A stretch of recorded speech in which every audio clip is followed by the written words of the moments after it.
Okay, ladies and gentlemen, let's talk about vectors. Now, here's the thing about a vector. If I have some sort of an airport, and from that airport I have a plane, and that plane takes off. So here we go. Here's Mr. Moore's airplane. There we go. All right, that airplane takes off, and let's say if this is north, and this is east, and this is south, and this is west, you have that. We would say that this airplane is taking off 45 degrees. Now, 45 what? You would say 45 degrees north of east. 45 degrees north of east. You could, I suppose, say that it's also 45 degrees east of north. And in fact, in airplane lingo, it's always measured off of true north because they have magnetic compasses. It's a holdover. So you have 45 degrees. Now, but a vector has two things. It includes magnitude and direction. Magnitude and direction. It has to have those two quantities. So in this case, we have the direction. We need a magnitude. Well, let's say this is some sort of small aircraft, and it's cruising at 125 miles per hour. So we would have a vector that says 125 miles per hour at 45 degrees north of east. Okay, north of east. So that would be a vector. Now, if on the other hand I had some sort of other vector, you have a fella who's in the woods, okay, and that fella is walking. In this case, we would say if this fellow's walking at a pace of 2 miles per hour, 2 miles per hour, and walking, well, let's call it, what is be headed southwest, So 2 miles per hour, walking southwest. Now, southwest could be a lot of different things. In fact, what we really want to do is we want to measure the direction from the positive x-axis. From the positive x-axis, so we would do this. Well, we know that's 90. We know that would make 180. So if it's exactly halfway in between the two, it's another 45. So we'd say 180 plus 45 is 225. So 2 miles per hour at 225 degrees. So a lot of times we're going to go off the positive x-axis. So that's what a vector is. It includes both a magnitude and a direction. Okay, magnitude and a direction. Another way to think about it is if I have a box, here you go, there's a box, and I got one person pulling on it. Here you go, we got one person pulling on it, and they're pulling with, I don't know, 45 newtons at, and we would say 40 degrees. So you would have 45 newtons at 45 degrees. Now, you could have somebody else pulling on this same box.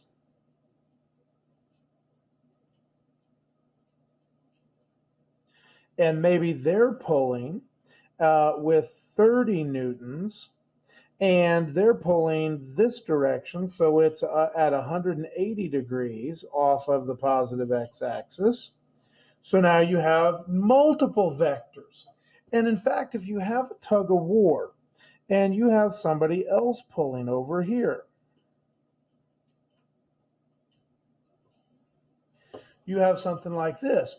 Well, the question becomes, where's the box going to go? The answer is going to be in the direction, at least in part, that has the most force. So if there's just these two, it's definitely going more this way. But he's going to have an effect on it, and the box isn't going to just go this way. It's going to kind of go off that way. If you got a guy balancing, maybe the box doesn't move at all. And that's the key here is we want to balance all of these vectors. So if I take something like the following, and I take it out of a situation, and I just make it a straight up vector, and I call this vector A, and vector A is 45 degrees at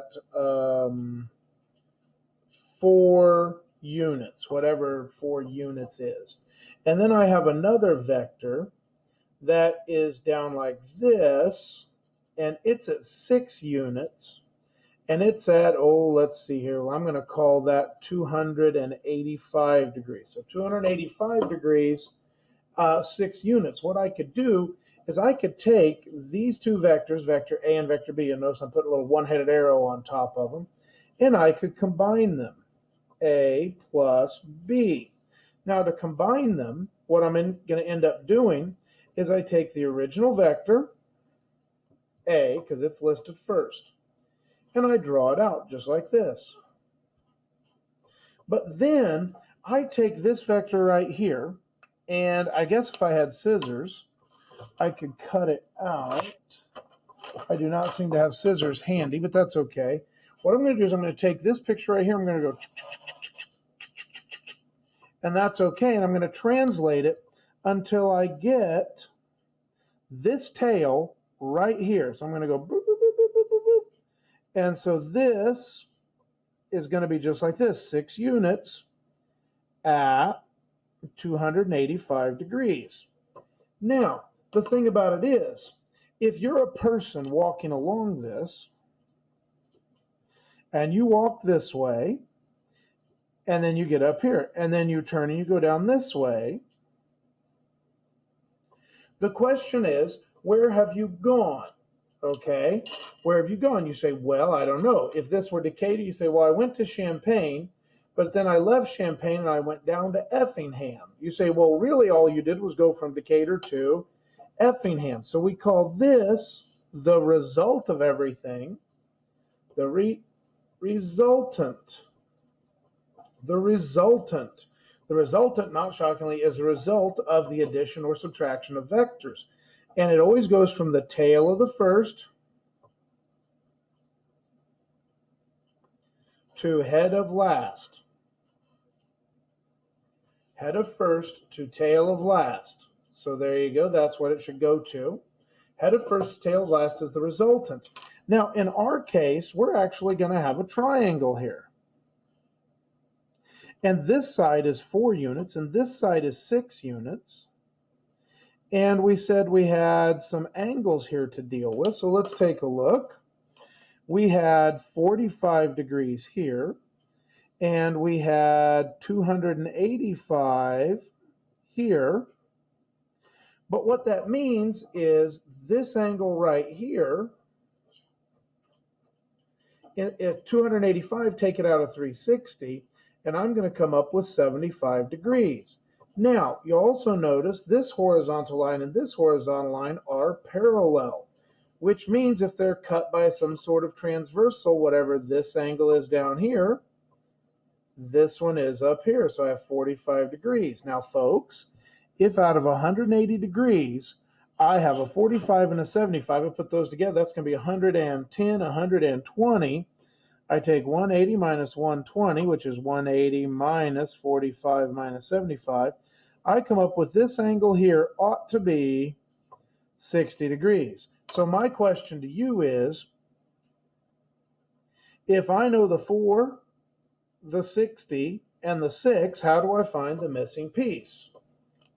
Well, the answer to that, of course, is law of cosines. So let's set it up. We say x squared equals 4 squared plus 6 squared, the two sides, minus 2 times 4 times 6 cosine of 60 degrees. If I put all that in my calculator,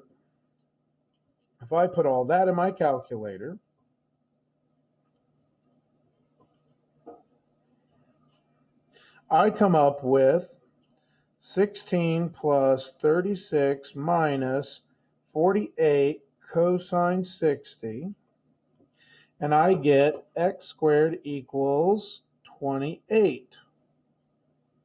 And if I have that, I say the x is going to equal second square root 28. And that gives me 5.3. So this is 5.3. So instead of walking 4 units here, 6 units here, what you really accomplished is walking 5.3 units. Now the question is, at what angle? Well, what angle would it be it would be from the positive x all the way around to the resultant. And to do that, if I knew this whole angle right here, that would allow me to subtract 45. So I know 4, I know 6, I know 60, and now I know 5.3, so I just need to find that angle there. So I'm going to use law of sines. Sine of 60 over 5.3 equals sine of something I don't know over 6. And if I solve that, sine 60 times 6 equals divided by 5.3, but don't forget, let's try this again. Sine 60 answer times 6 equals divided by 5.3, I get sine theta equals 0.98. So I say second sine, second answer.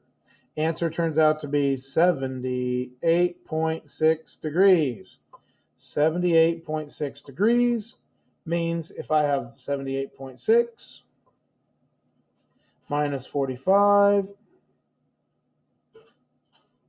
equals 33.7. 33.7 degrees. So remember, my resultant had two parts. It had a magnitude and a direction. My magnitude is 5.3 units.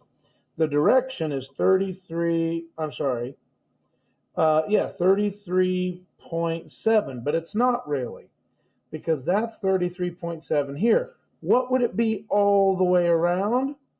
360 minus 33.7. Answer is 326.3. So that would be your answer. Now, folks, here's what you need to be able to do. You need to understand vectors are both magnitude and direction. You need to understand how to find the angle is always from the positive x-axis. And you need to understand that you can put them together, and you have to do it by head to tail, and the result is a resultant. But that is a lot of work using law of sines and cosines. That's something you're going to do in a different class, but you need to be able to see it. So we'll talk about a little easier way next.